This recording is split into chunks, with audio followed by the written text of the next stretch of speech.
Okay, sounds like I'm doing the intro. Hey everyone, hope all is well. Sorry I had spotty audio joining the call, but happy to be here today. We have the Azure podcast on Azure Container Apps. Super excited about this topic.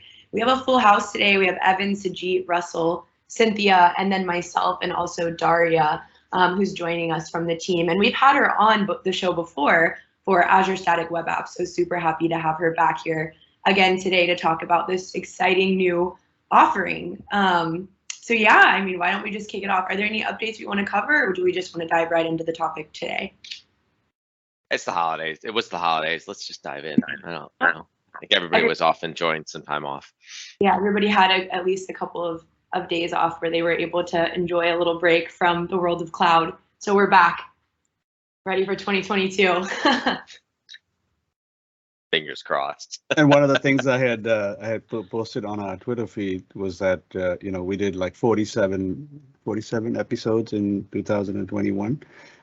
So great job to the team here for putting together all those episodes. And I had listed some of the themes that we had covered in 2021. So hoping to continue along that path in 2022.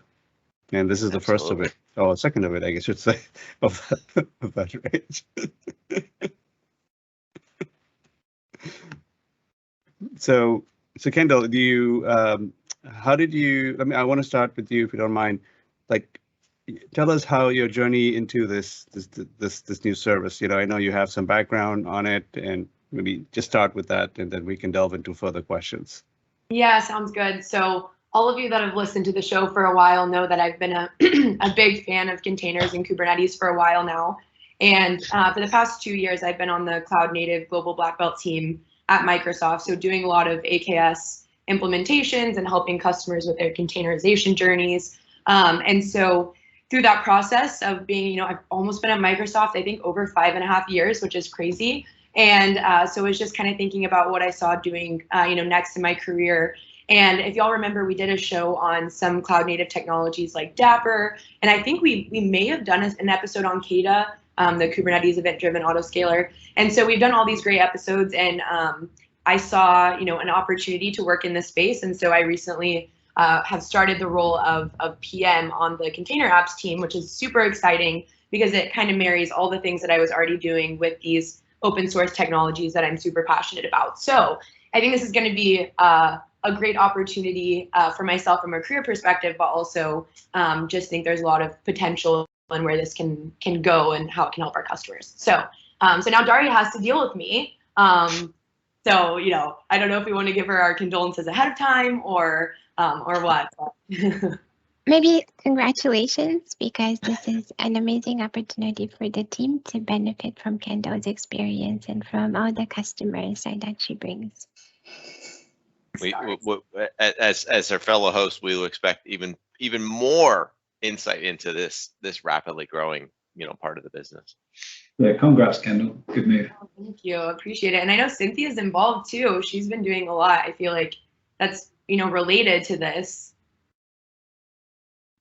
So yeah, but also just of inside scoop that I work on our worldwide customer success unit, and we're working very closely with engineering as well as a lot of our field-facing technical experts that are our cloud solution architects, as well as our customer engineers, ensuring that they have all the information that they need when they're talking to our customers about container apps, and just really excited for this partnership as well. So starting with the first question, I don't know if Daria or Kendall are going to take it, but what is container apps and why should we care about it? So I want Daria to take it. I think that she should take this one. I think she knows the service super well, so I'll let her kick it off, and then I'll chime in. I'll share a little bit of our vision, and I'll let Kendall chime in as well. Our vision for container apps is to build serverless containers for microservices. What we see in the market is that we have a lot of customers who are super happy and productive in the PaaS space, and we have these amazing PaaS offers that are great, especially when we deal with a single application. But now when we are moving towards a lot of microservices patterns, we see that customers sometimes have to choose between staying in a productive PaaS space and enabling true microservices architectures. And a lot of times they have to move all the way to Kubernetes, which brings some additional orchestration investment and takes some of the focus away from their business logic. So Azure Container Apps now enables them to stay in that PaaS productive space and focus on their business logic, work with serverless containers, but still be able to deliver microservices patterns that are really natively built in the platform because we encapsulated best practices for microservices. See, now you know why I wanted her to answer it, because she did such an amazing job. And I think she really did. And from my perspective too, I think, after working with so many customers on moving to Kubernetes, a lot of them need things like the scalability. They need a lot of the flexibility that Kubernetes can provide. But with that comes a lot of those operational complexities that not every team, especially based on size or the type of application workload, is ready to tackle. Okay, so let me make sure. So this is, if I sort of break down what y'all are describing from a surface, this sounds like paasifying, if that's the right word, but paasifying microservices, is that the right way to think about this?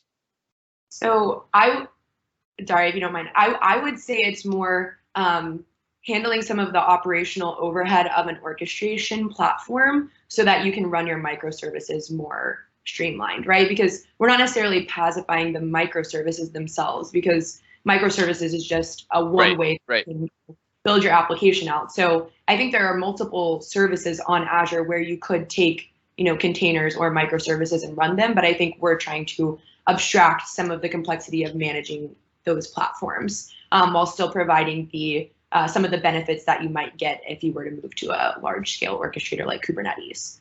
So it helps at all. Like, we are abstracting on top of, Kubernetes paradigms. So we're managing a lot of those aspects for you. Yeah, I had a related comment, and I feel like we missed an opportunity for calling this something like microservices as a service. Because that's really what it feels to be, right? It's microservices as a service. Is that not the right? I mean, I guess what Kendall just said is that's not the correct way to think about it. It's not just limited to microservices.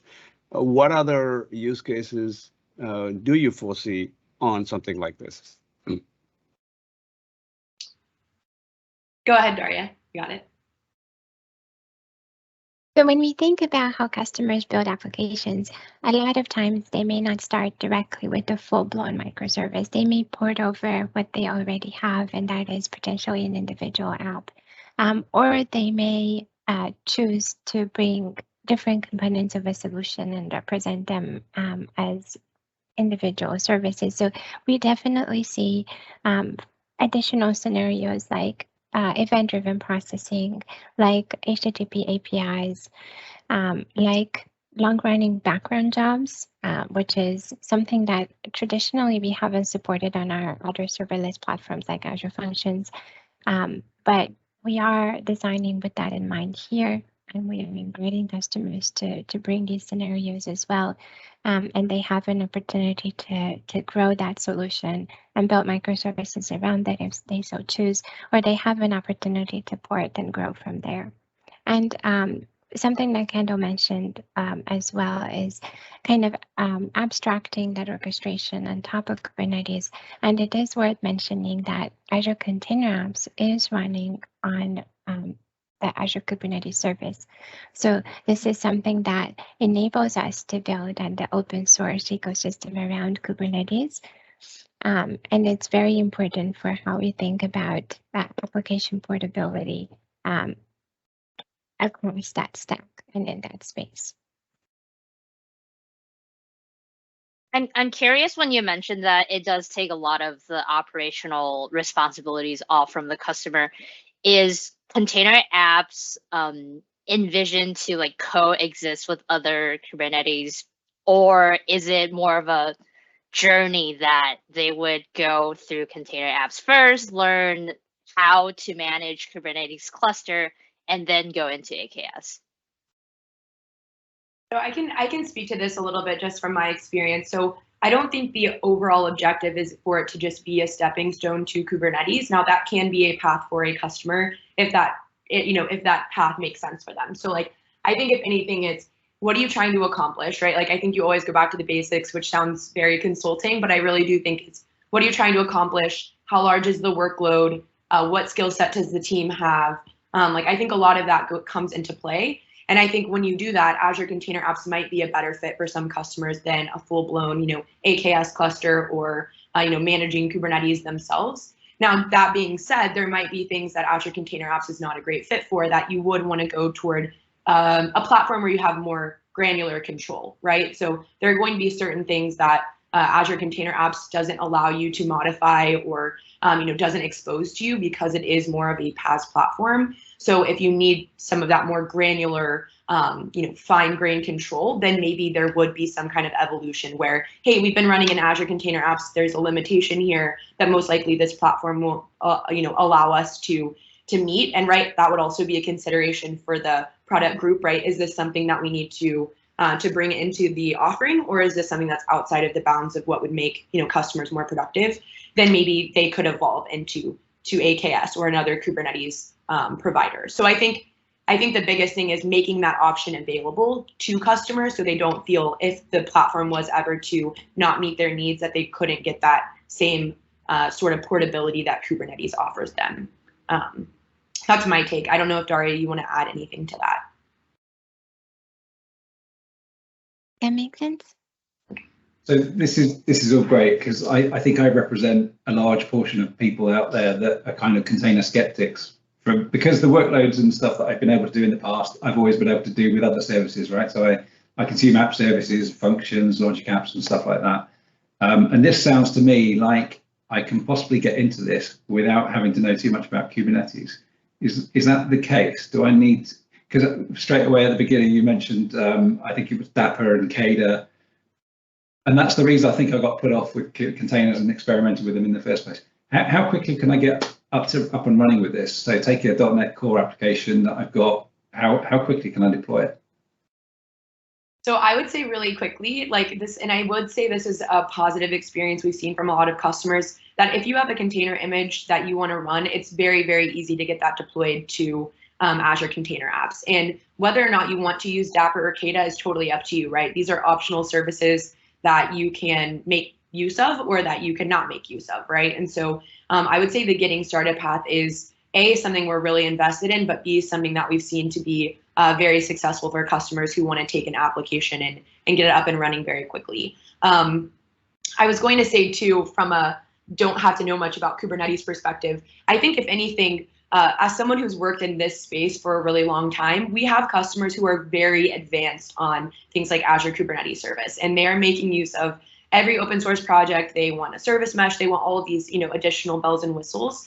And so when you come from that mindset and go to Azure Container Apps, there's probably some things that you're going to ask about that are beyond the scope of maybe what a PaaS offering would provide to you, right? Or that aren't going to be kind of that #1 priority for us. So I actually think it makes a lot of sense for people who don't have any Kubernetes experience to be able to come in and get started because they don't necessarily have all of the, I would say, like reverse engineering to do to try to understand, okay, if I could do this in Kubernetes, like how does that translate backward? Whereas some people are just going to be thinking, oh, wow, I want to run containers. I don't have to worry about Kubernetes. I can get up and running really quickly. Does that make sense? So I think there's a lot of education and documentation to be done to help both sides of the customer spectrum.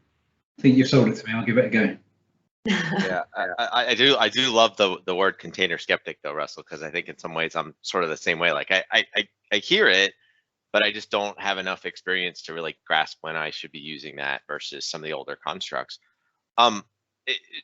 Relative to sort of this progression, if you think back in time a little bit, we had ACS, Azure Container Service, originally. That's been I'm not even 100% sure if that's still around as a service customers can onboard to, but functionally that's migrated and evolved into AKS, right? Azure Kubernetes Service. But the original vision of some of that was you could just run these containers without having to worry about the Kubernetes cluster. When I think about Azure Container Apps in that framework, it sounds like, if I understand it right, you know, ACS to AKS was about sort of adopting Kubernetes and sort of using the industry standard of Kubernetes.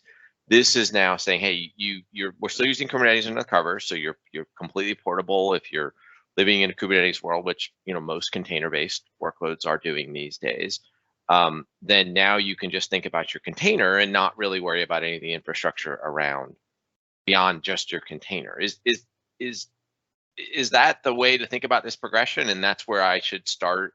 So I think where I'm going is, should I start? Hey, I have an app. I'm Russell, right? Or I'm a container skeptic. I have a .NET Core app, and I want to run it.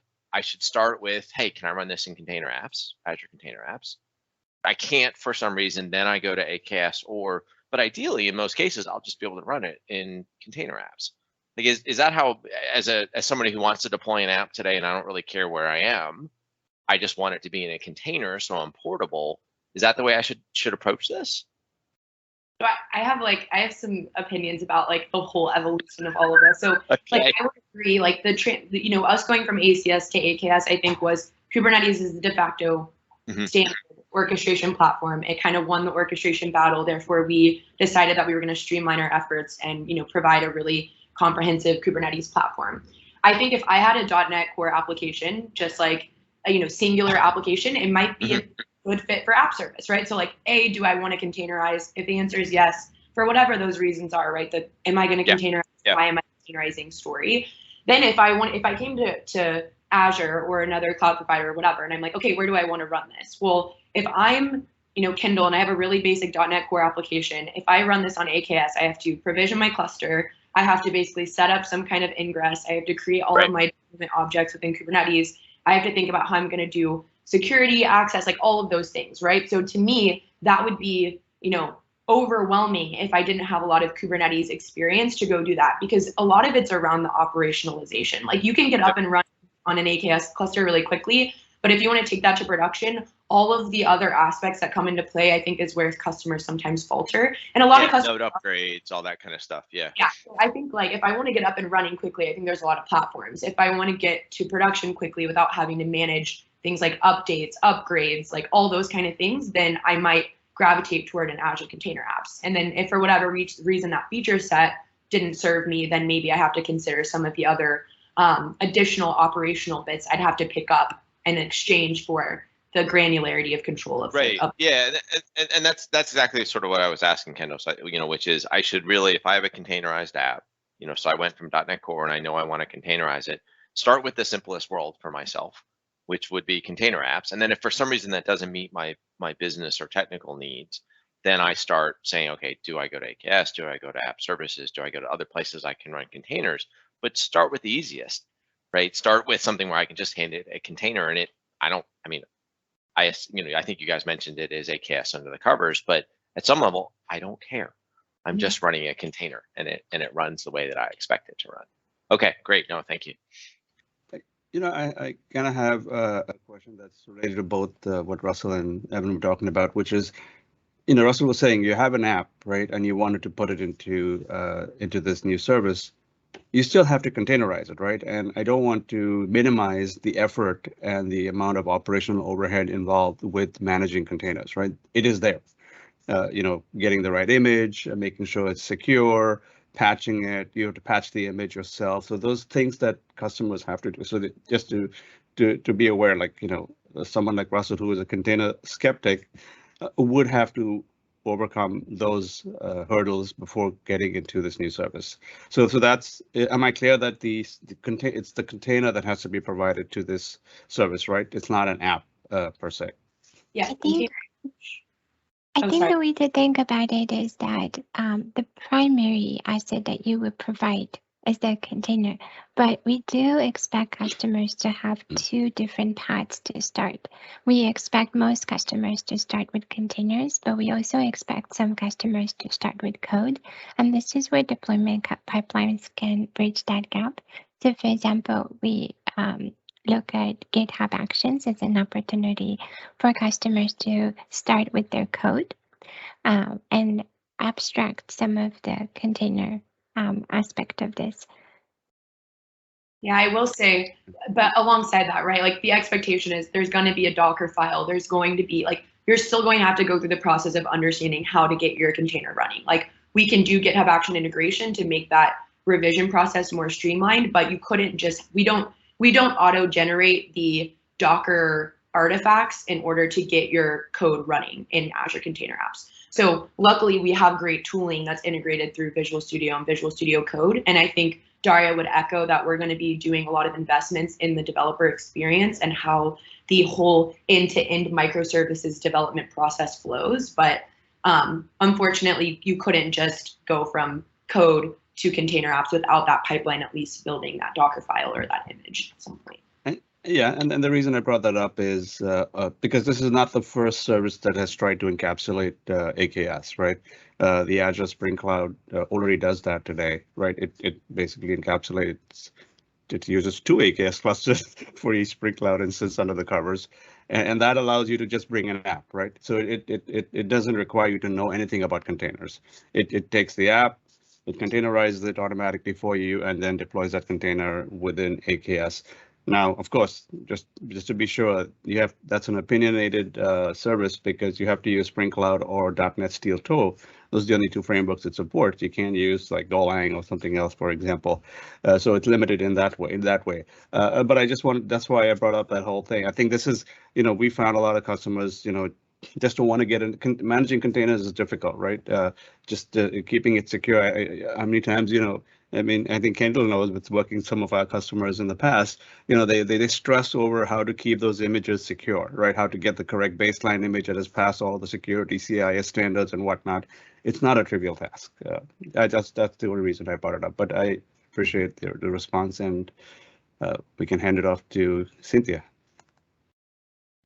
Kind of following up what Evan was talking about earlier, that app service is an option as well for deploying containers. And it is one of the services that I believe a lot of our listeners are very familiar and comfortable with. What are kind of some decision points where you go across like all the different services that Azure currently is available for deploying containers? I think a big differentiator, at least from my perspective, and I'll let Daria share hers, is the scalability aspect. So with Azure Container Apps, you can scale to 0, which is like a huge benefit. So you can actually have your containers running and then scale down to 0 through the use of Kata. So that's something that you could accomplish on AKS or Kubernetes, but you'd have to manage the Kata aspect yourself. Now, to be fair, AKS has a Kata extension now that they're sort of like integrating into the platform. But in general, I think that's a big differentiator for something like an app service, is that you can scale those, those pods or those containers down to 0. And then I think another one is obviously you can scale based on, these event-driven processy type of events, right? Like if I have messages in a queue and I want to scale my containers out based on that, I can do that with Azure Container Apps, which is not necessarily something you get, is the granularity of scale from something like an app service. And so I think those are definitely considerations. And like we said, I think like some of the networking aspects of being able to expose multiple containers and have them all communicate with one another, I think the microservices architecture running inside of Container Apps provides you that. And we also have Dapper integrated in, right? So unlike app service, right, you can actually run that sidecar model and have Dapper offload some of the responsibility of your application in terms of like pub sub and secrets management and things of that nature. So I don't know if Daria has any other thoughts on kind of the spectrum there, but those are some things I think differentiate it as a platform. I think if we were to kind of generalize a bit from there in terms of some of the major differentiators, both within the spectrum of offers at Microsoft and within the industry as a whole, one of the biggest differentiators is really the aspect of being able to do this serverless event processing, because we do see container platforms that exist in the broader industry context that are very focused on web and HTTP-based type of scenarios. Whereas what we see with our customers is that they definitely showed demand for event-driven type of workloads, and those event-driven type of workloads at production grade need to be able to scale, like Kendall mentioned. And so one of the big differentiators relative to some of the container platforms in the industry would be this event-driven serverless aspect. And that is also one of the points that Kendall mentioned within the app service space, where app service is a wonderful primitive to work with. It was designed primarily for web, and so it excels at web scenarios, but it's a little bit difficult to go from there and start to handle event-driven and microservices type of scenarios.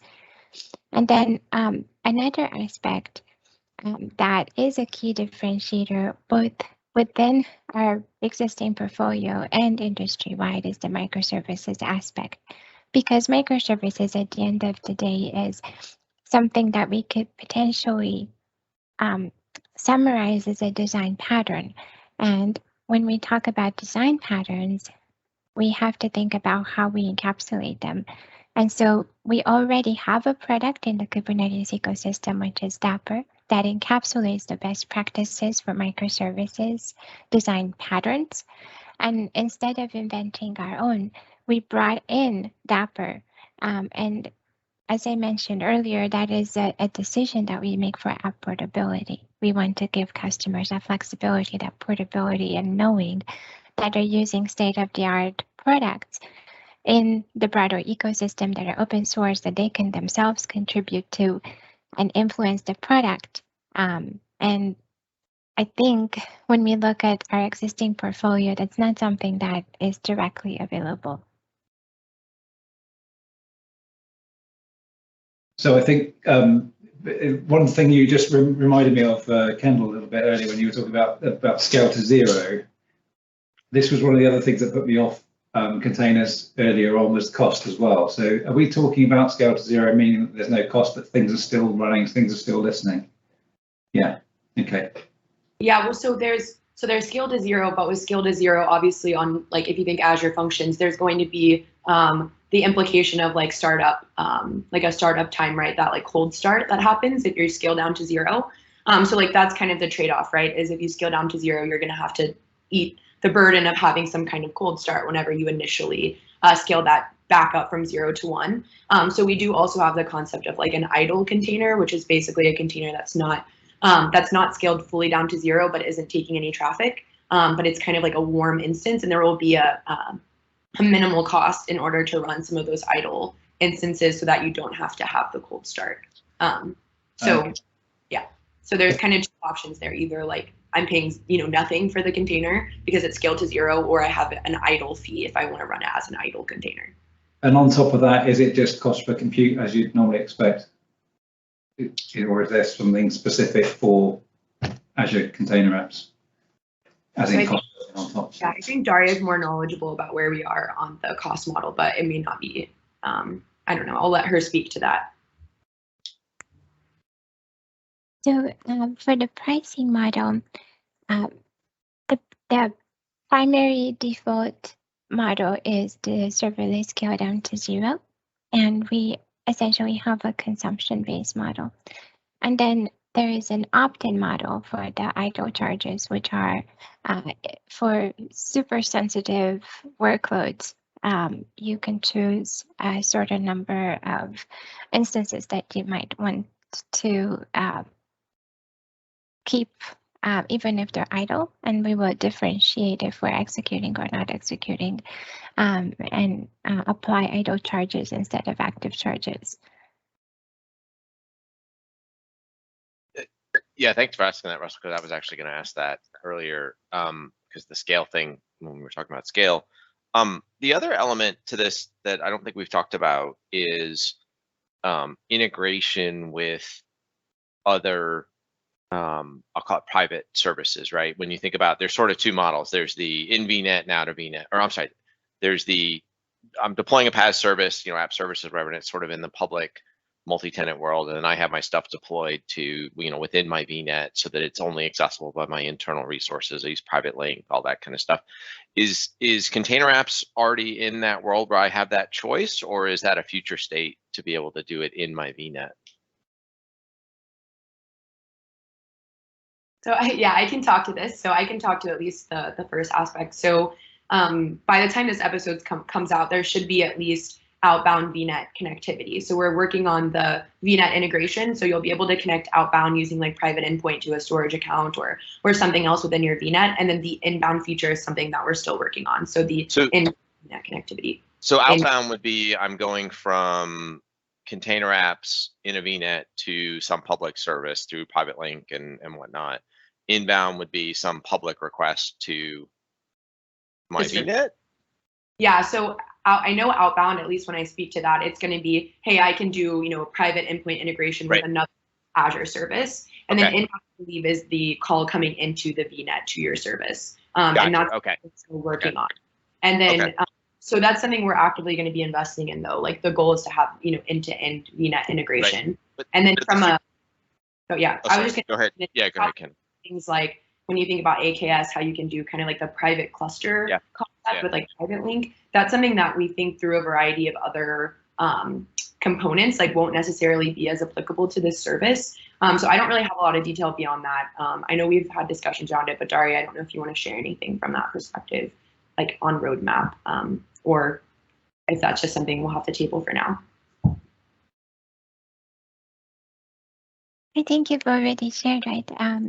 We actually have a public repo, and we are triaging through a lot of these requests, and you can see that in terms of VNet functionality, for example, we've already committed to that as delivering for our roadmap. So customers can go to our repo and have that very transparent view of areas where we're actively investing, just based on their feedback and the commitments that we're making for the product.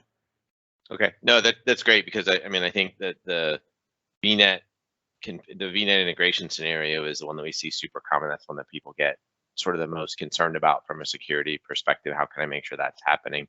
The public, I think, to the point we talked about, there's a number of different services that handle public inbound traffic really, really well, and so you have other options out there. So, okay, great. If I may squeeze in one last question, I know we're almost out of time here. What is the scope of a container app? Is a single container mapped to a single container app, or is a container app made up of a group of containers? How should one think about that? So you can think of a container app as like if I'm running a single application instance, so very similar to kind of like what you would think of, oh, I'm going to run a single container in a pod in Kubernetes. You can think about it very similarly. So if you have a single application instance, you're not really running multiple microservices in a single pod, right? So it's one container, like I would say one application per container app, but that container app is going to be backed by like the pod concept. So you can have multiple replicas, and then you can obviously have sidecar containers that are running alongside that. And we have really good architectural diagrams that go through this as well. And one thing we didn't call out is the concept of revision. So we've actually built in support for like an ingress for you. And so because we bring Envoy like to do some of that ingress, you can also do traffic splitting across revisions. So for example, if I like trigger a change to my application code, I can build a new image and I can actually push that via GitHub Actions and trigger a new revision of my container app. And then I can do traffic splitting. So I can say I want multiple instances or multiple revisions, of my application to run. So you could get like a really cool blue-green experience without having to go set up your own like ingress or do your own traffic splitting. So that's another cool feature that we didn't really get a chance to touch much on, but is definitely something that I think customers will find compelling. And if I do have an application that is made up of, let's say, 5 containers because they're microservices based and they're all talking to each other, so is that 5 Azure Container Apps that I'm deploying and they all could wind up in the same VNet to talk to each other? How does that work? Yeah, so they're all within a single Container Apps environment. So you create your Azure Container Apps environment, prerequisites being like a log analytics workspace. You have to have a resource group obviously, but yeah, you create your environment with your log analytics workspace, and then you deploy multiple container apps into a single container apps environment. And then you can specify ingress parameters, depending on if the app is going to be internally accessible or needs a public endpoint. And we do that FQDN creation basically for you. So you don't have to worry about doing the exposure from an ingress perspective. Thank you. Thank you. I think this has been great. Any more questions for Kendall and Daria? No, this really helps. I think I've said this before. At some point, I'm going to push myself into it, but I need to go do this because it feels like it's getting easier and easier to deploy an app in this kind of a configuration. It's a New Year's resolution for us both in containers. Yeah. The big question is, Russell, what's your container hesitancy now? This has been a roller coaster. This year. I'm definitely going to give it a go, and if it takes me more than half a day to get something up and running, then I'll be back in touch complaining. You know who to go to now, Russell, right? Yeah, I would also say, but this brings up a really good point. This is a newly preview service, and there's a lot of potential, and we really want to understand what customers want and need from the service. And so we encourage everyone to share that feedback and file issues on the GitHub repo. We're actively going through that on our calls. And so we want to make sure that we're very responsive to what people need and how this can serve them best. So please feel free to share your feedback with us, good and constructive. I'll say constructive, and we'll do whatever we can to make sure that you get a better experience or the best experience moving forward is our goal. That's Kendall's consulting background kicking in.